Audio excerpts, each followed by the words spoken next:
It was a hugely unfortunate incident, and we're, as you say, launching an investigation. It's going to be led by Baroness Sarah Hogg. She's going to be helped by Professor Kieran Martin, who was the chief executive, he's the former chief executive of the National Cybersecurity Centre. They're going to report to the Treasury Select Committee and to the Chancellor. I think that will happen quickly, within a few days, hopefully by sometime early next week. This is a very serious incident, and the OBR is determined to get to the bottom, find out what happened, make sure it never happens again. OK, yeah, we spoke to Dame Meg Hillier yesterday, the chair of that select committee that you mentioned. Does it mean reforms for the OBR? Would you go as far as that? I mean, obviously the report has not come yet, but is that your instinct, or is this a one-off? Well, I think we have to wait to see the results of the investigation. And as I say, Kieran Martin is an expert on cybersecurity. I think they will absolutely uncover what happened, and we wait to see the results of that. In terms of the actual budget, are we right in saying that these are two of the biggest tax-raising budgets on record? There's a graph on the Bloomberg terminal if you want to compare it. I mean, the previous such large tax-raising budgets, most of them go back to the 70s. So it's decades since we've seen this kind of tax-raising budget, and yet they do nothing, very little for growth, and the OBR's downgraded economic growth for the UK. Is that your scoring? It's certainly a substantial rise in taxes. They're kind of backloaded in the sense that they tend to come through in 2028, 2029, but the policy measures raise something like £26 billion in extra revenue, as I say, mostly 4 years down the road. That is a substantial number, and there's also quite a substantial increase in spending, but the tax rises are enough in excess of the spending increases to generate, on our central forecast at the OBR, more headroom for the government. It was about 10 billion, a buffer to keep on the right side of the target that the current budget be in balance 4 years down the road. That 10 billion has become 20 billion, but it certainly is a substantial rise in taxes. There's no question about that. The growth forecast has been downgraded a little. Yes. Not related to the government measures announced yesterday, but rather just a reassessment by the Office for Budget Responsibility of what is the realistic central estimate of the likely trend productivity growth rate for the UK economy based on what's happened over many years looking backwards. And in a sense, a rather disappointing failure after the big shocks of COVID and the energy price rise to see a bounce back in productivity growth. And so that downgrade is really the main factor behind relatively, by historical standards, muted rates of growth of output of about 1.5% a year. OK. Paul Johnson, economist, former director of the IFS, was on the programme just a few minutes ago. He says that there was no sense of reform or direction. He says it was a bits and pieces budget. He says that's the most worrying thing, that actually there was no direction or reform in the budget. And you could see that from the briefing and the uncertainty going into it. Is that a concern? Well, I'll leave others to sort of comment on the briefing and the sort of lead up to the budget.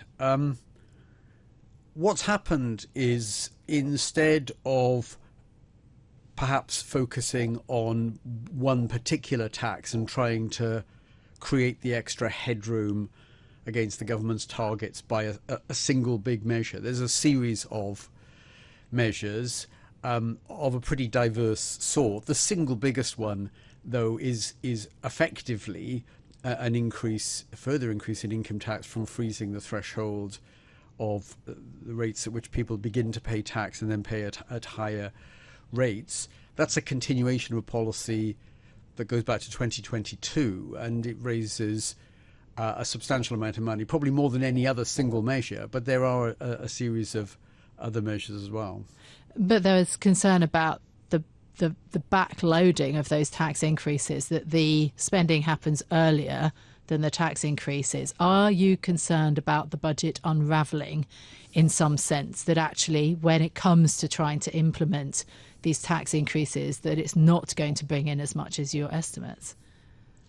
Well, I think our estimates of how much revenue come in from the various measures is a central estimate. Now, there are risks, and some of them are quite uncertain measures. They haven't been tried before. So, for example, the mileage levy on electronic vehicles, it's hard to look back at previous examples to form a basis as to predicting how much revenue that comes in. But I think for each of the tax measures, what we try and do at the OBR is form a realistic central expectation. Of course, there's uncertainty, but it's symmetric uncertainty. It's uncertainty which could mean that the revenues are bigger than we think. They could mean that they're smaller than we think, but we think they are sort of central estimates. And of course, that's one reason, that uncertainty plus the uncertainty of shocks that hit the UK economy, why there is a margin against hitting the target some years down the road. And that's bigger, as I say, that's rather substantially bigger than it was back in March. Okay. The Chancellor appears to have scrapped, you mentioned the income tax rise because you gave her, the OBR gave her, a much improved outlook. How did the forecast change? How much did the kind of pre-measures in terms of the headroom change? Well, the pre-measures estimate, that is, how much is the balance between government spending and tax revenues before the government has implemented any new policies. That number was for just being on the right side of the target, but by a wafer-thin amount of about £4 billion, which is very small in the context of an economy that's 3 trillion billion large. So that forecast was not that there would be an obvious miss on the government target, but that most of the headroom had essentially gone, and that was there back in toward the end of October. Of course, that meant that in order to rebuild headroom, there had to be a sort of net tightening in policy. Obviously, there are many ways that the government could choose to fill the gap, if you will. So sorry, are you saying that there wasn't an improved forecast offered? Well, the forecast, the pre-measures estimate, which is, what the government would look at and see, well, how much have we got to play with? What do we need to do if they decide to try and build up headroom? That was just about the right side of hitting the target, but by a wafer-thin margin. It was clear that the government wanted to build headroom in excess of what had been there before, and they had many ways of doing that. And they've gone with the package that we saw released yesterday. Mm. In terms of the dates that were taken for the market rate path, they were agreed at the start of the process, right? So the Chancellor knew in advance. Is that standard practice? Yes, because we need to set a basis for the forecast, which we then can put together based on a particular explicit assumption about the path of interest rates. Now, we use market expectations of interest rates. We look at gilt yields. We look at expectations of where the Bank of England policy rate will go. And we need to set that and then make forecasts about what the implications of that are and all the other things that affect the UK economy. So you have to pick a particular window. It's obviously helpful in producing the most up-to-date forecast that you use a recent window.